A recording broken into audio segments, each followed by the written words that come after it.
నమస్తే, welcome to Leo. మనతో ఉన్నారు సీనియర్ జర్నలిస్ట్ హేమసుందర్ గారు. సార్ నమస్తే. నమస్తే అండి. సార్, మనం చూసుకుంటే బాలకృష్ణ గారికి జాతీయ ఎన్టీఆర్ అవార్డు అయితే వస్తుంది. అయితే గతంలో చాలా ఏళ్ల క్రితం నుంచి కూడా ఆగిపోయినటువంటి ఈ యొక్క పురస్కారం ఇప్పుడు మళ్ళీ బాలకృష్ణ గారితో మొదలవడాన్ని ఎలా చూడాలంటారు? అంటే బాలకృష్ణ గారికి రావడం న్యాయబద్ధమే. కాకపోతే మధ్య మధ్యలో ఈ పురస్కారం రద్దు చేయడం అనేది ఎవరో జీర్ణించుకోలేకపోతున్నారు. ఇప్పుడు కూడా గతంలో ఆపేశారు. లాస్ట్ పురస్కారం ఇచ్చిన తర్వాత మళ్ళీ ఆపేశారు 2017లోనే. ఇప్పుడు లాస్ట్ పురస్కారం రజనీకాంత్కి ఇచ్చారు. అప్పటి నుంచి మళ్ళీ ఇవ్వాలి. ఇప్పుడు ఈ గద్దర్ అవార్డుల పేరుతో ఇచ్చి రాష్ట్రాలు డివైడ్ అయిపోయిన తర్వాత తెలంగాణ ప్రభుత్వం వీటిని పునరుద్ధరించడం అనేది జరిగింది. అలా కాంతారావు పేరుతో ఉన్న అవార్డు, బిఎన్ రెడ్డి అవార్డు, ఇట్లా రకరకాల వ్యక్తుల ప్రముఖులతో అవార్డులు ఉన్నాయి. రఘుపతి వెంకయ్య అవార్డు ఎండమూరి వీరేంద్రకి ఇచ్చారు. అందులో భాగంగా బాలయ్య బాబుకి ఎన్టీఆర్ జాతీయ పురస్కారాన్ని ప్రదానం చేయబోతున్నారు. ఇది అనౌన్స్ చేశారు. కాకపోతే ఈ మధ్యలో గ్యాప్ రావడం అనేది కొద్దిగా ఇబ్బందికరంగా ఉంది. ఇప్పుడు మళ్ళీ పునరుద్ధరించినా కానీ ఎప్పుడైతే ఆపేశారో 2017 నుంచి కనీసం మళ్ళీ ఇచ్చుకుంటూ వెళ్ళిపోతే బాగుండేది. అలా చేయలే. అలా చేసుకుంటే చాలామందికి నటులకి ఇప్పుడు ఇంకా దాంట్లో వచ్చేది. అదొక పెద్ద లోపంగా చెప్పాల్సి వస్తుంది ఈ పురస్కార విషయంలో. బాలకృష్ణ గారికి ఇచ్చేటువంటి ఈ పురస్కారం కూడా ఏ సినిమాకి అని చెప్పేసి అనుకోవచ్చు. ఇది సినిమా కాదు, వాళ్ళు ఓవరాల్గా సినిమా రంగంలో వాళ్ళు అందించిన సేవలు కానీ ఇచ్చే పురస్కారం. రఘుపతి వెంకయ్య పురస్కారం కానీ, లేకపోతే బాలయ్య బాబుకి ఇచ్చిన ఎన్టీఆర్ జాతీయ అవార్డు కానీ, లైఫ్ టైమ్ అచీవ్మెంట్ అవార్డు లాంటిది ఇది. ఆ టైంలో వాళ్ళు చేసిన సేవలకి గుర్తింపుగా ఇస్తూ ఉంటారన్నమాట. ఇప్పుడు 1996 ఎన్టీఆర్ గారు చనిపోయిన తర్వాత ఆంధ్రప్రదేశ్ ప్రభుత్వం ప్రవేశపెట్టింది. ఆ తర్వాత 2002లో దీన్ని ఆపేసింది. మళ్ళీ కొంత గ్యాప్ వచ్చింది. మళ్ళీ 2006 నుంచి అనుకుంటే కంటిన్యూ చేశారు. అలా చేసుకుంటూ చాలామంది ప్రముఖులకు వచ్చింది. హిందీ వాళ్ళకి ఇచ్చారు, అక్కినేని నాగేశ్వరరావు గారికి ఇచ్చారు, కృష్ణ గారికి ఇచ్చారు ఈ పురస్కారాన్ని. ఇప్పుడున్న జనరేషన్లో హీరోల్లో బాలయ్య బాబుకి ఇవ్వటమే ప్రాధాన్యత సంతరించుకుంది. అర్హత బాలయ్య బాబుకి 100% న్యాయ అర్హత ఉంది. కానీ కొంతమంది ఇంకా సీనియర్ హీరోలకు ఇవ్వకుండా మళ్ళీ బాలయ్య బాబుకి ఇవ్వడం అనే విమర్శలు కూడా వచ్చే అవకాశం ఉంటాయి ఎప్పుడైనా సరే. ఎందుకంటే పద్మభూషణ్ అవార్డు అక్కడ రావటము, ఇప్పుడు ఎన్టీఆర్ జాతీయ పురస్కారంకి తెలంగాణ ప్రభుత్వం ఎంపిక చేయటం అది విశేషమే కదా. అదే మనం చూసుకుంటే మొన్న ఈ మధ్య ఏఎన్ఆర్ లైఫ్ టైమ్ అవార్డు కూడా మనం చూసుకుంటే చిరంజీవి గారికి వచ్చింది. సో ఇదే విధంగా ఇక్కడ ఎన్టీఆర్ సంబంధించిన అవార్డు కూడా చూసుకోవచ్చు అంటారా? అంటే ఏఎన్ఆర్ అవార్డు అనేది గవర్నమెంట్ ఇచ్చింది కాదు, అది వీళ్ళు సొంతంగా పెట్టుకుని ప్రకటించుకుని చేసిన అవార్డు. ఇది గద్దర్ ప్రభుత్వ అవార్డులో కాదు, 2016తో లాస్ట్ చేశారు ఇది అవార్డులు. ఇది తెలంగాణ గవర్నమెంట్ ఇస్తుంది. మళ్ళీ ఏపీ గవర్నమెంట్ ఏం చేస్తుంది? ఇదే పురస్కారాలు కంటిన్యూ చేస్తారా? రిపీట్ అయినట్టు అవుద్ది. కాంతారావు పేరుతో ఉన్న పురస్కారం విజయ్ దేవరకొండకి ఇచ్చారు. అలాగే బిఎన్ రెడ్డి పురస్కారం సుకుమార్ గారికి ఇచ్చి కొంతమందికి ఇచ్చుకుంటూ వచ్చారు. అవన్నీ మళ్ళీ అక్కడ రిపీట్ చేస్తారా? ఎందుకంటే ఆ ఫార్ములానే ఫాలో అయ్యారు వీళ్ళు. గద్దర్ అవార్డుల పేరుతో అదే ఫార్ములా ఫాలో అయ్యారు. ఫాలో అయితే ఒకవేళ కొత్తగా ఎఫ్టీసీ చైర్మన్ వస్తే అక్కడ అవార్డు ఇదే అవార్డులు ఇస్తారా? ఇదే ఫాలో అవుతారా? ఏం చేస్తారు?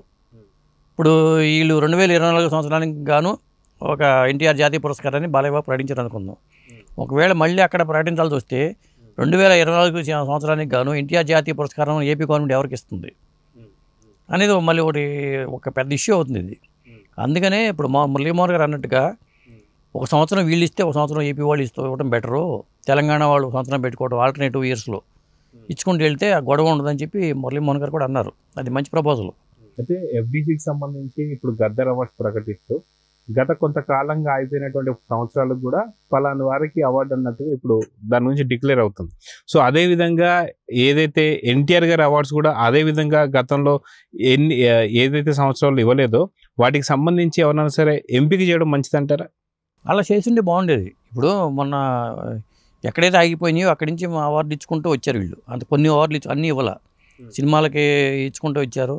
అలా కొన్ని సినిమాలు ఎంపిక చేసుకుంటూ వచ్చారు. ఈ పురస్కారాలు కూడా అప్పటి నుంచి ఇచ్చుంటే బాగుండేది. అవి మాత్రం అట్లా ఇవ్వకుండా 2024 సంవత్సరానికి గాను ఎన్టీఆర్ జాతీయ పురస్కారం పలానా వాళ్ళకి, రఘుపతి వెంకయ్య పురస్కారం పలానా వాళ్ళకి, బిఎన్ రెడ్డి పురస్కారం పలానా వాళ్ళకి, కాంతారావు పురస్కారం పలానా వాళ్ళకి అనుకుంటూ ఇచ్చుకుంటూ వచ్చారు. అట్లా ఇచ్చుకుంటూ వచ్చారు. అదే మనం చూసుకుంటే గత కొన్ని సంవత్సరాలుగా నిజంగా అటు నంది అవార్డులు కావచ్చు, లేదా ఇప్పుడు చెప్తున్నటువంటి గద్దర్ అవార్డులు కావచ్చు, లేదా అన్న ఎన్టీఆర్ గారికి పేరు మీద ఉన్నటువంటి అవార్డులు కావచ్చు, పూర్తిగా నిలిపివేయడం జరిగింది.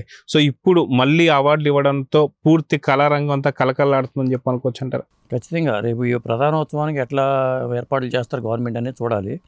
ఎందుకంటే జూన్లోనే జరగబోతుంది ఇక్కడ ప్రధానోత్సవం. కానీ ఆ టైం కల్లా వీళ్ళందరూ ఎవరికైతే అవార్డు వచ్చినాయో అందరూ అందుకుంటారు. ఎందుకంటే కొంతమంది ఆర్టిస్టులు కాంతారావు గారి పేరుతో పురస్కారాన్ని కత్తి కాంతారావు అంటారు. ఆ విజయ్ దేవరకొండ గారికి ఇచ్చారు. ఇట్లా దానికి సంబంధించిన జ్యూరీ ఏవైతే ఉందో వాళ్ళు ఖచ్చితంగా పారదర్శకంగా పనిచేసుకుంటూ ఈ ఎంపిక చేశారనేది చెప్పాల్సి వస్తుంది. అంటే కొంతమంది అంటున్నారు పలానా హీరోకి రాలేదు, ఆయనకి రాకుండా ఈయనకి ఇవ్వటం ఏంటి అనేది విమర్శలు వస్తాయి ఎప్పుడు కూడా. అయితే ఎన్టీఆర్కి సంబంధించినటువంటి ఒక గతంలో ఎవరెవరికి అవార్డులు వచ్చాయి ఏంటి అంటే ఏం చెప్తారు? ఎన్టీఆర్ గారి అవార్డు సంబంధించి అయితే నేను చెప్తానండి. ఫస్ట్ అవార్డు ఇది 1996లో ప్రవేశపెట్టారు కాబట్టి అక్కినేని నాగేశ్వరరావు గారికి ఇచ్చారు. ఎందుకంటే ఎన్టీఆర్ గారికి సమకాలికుడు కాబట్టి అక్కినేని నాగేశ్వరరావు గారికి 1996 ఇచ్చారు. 97 దిలీప్ కుమార్ గారికి ఇచ్చారు, బాలీవుడ్ దిగ్గజం, ఆయనకి ఇచ్చారు. ఎందుకంటే వీళ్ళిద్దరు కూడా దాదా సాహెబ్ ఫాల్కే అవార్డులు వచ్చిన వాళ్ళే.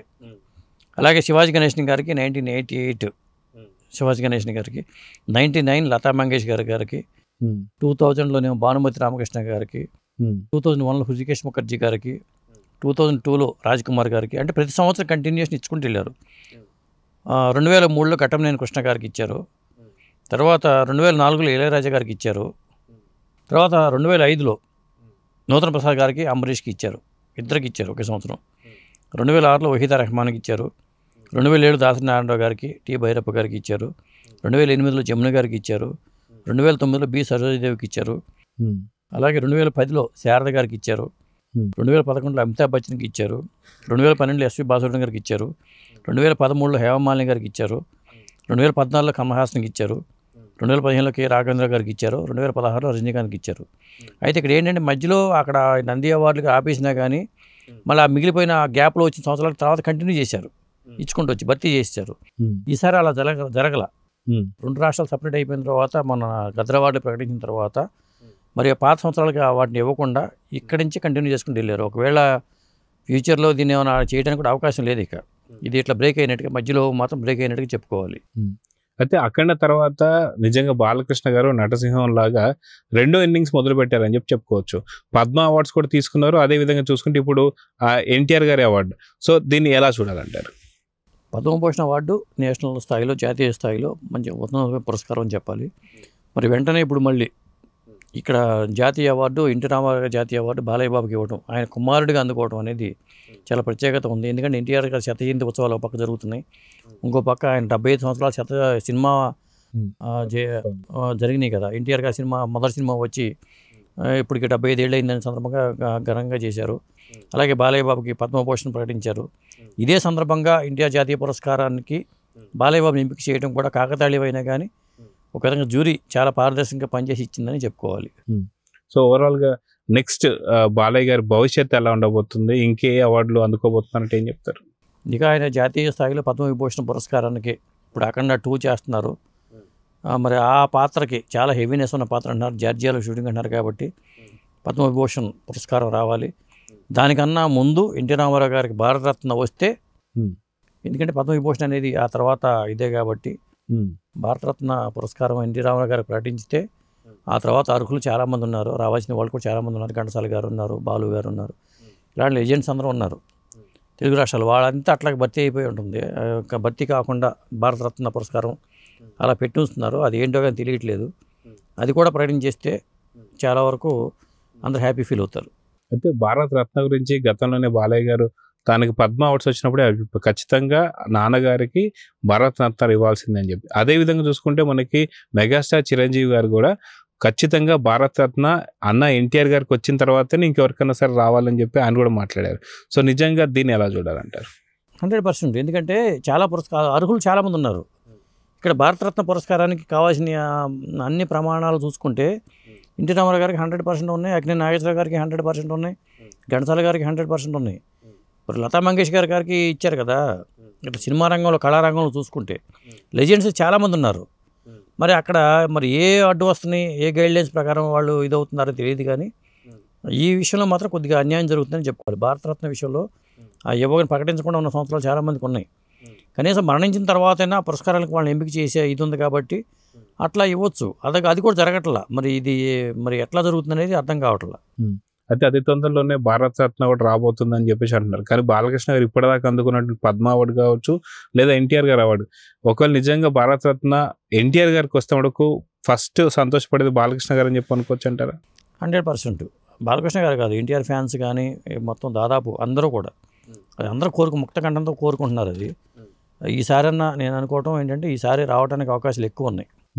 సో చూద్దాం సార్, ఖచ్చితంగా మన లియో ఛానల్ తరఫున కూడా ఎన్టీఆర్ పురస్కారాన్ని అందుకోబోతున్నటువంటి నటసింహ బాలకృష్ణ గారికి మన తరఫున అభినందనలు తెలియజేద్దాం. నమస్తే. నమస్తే.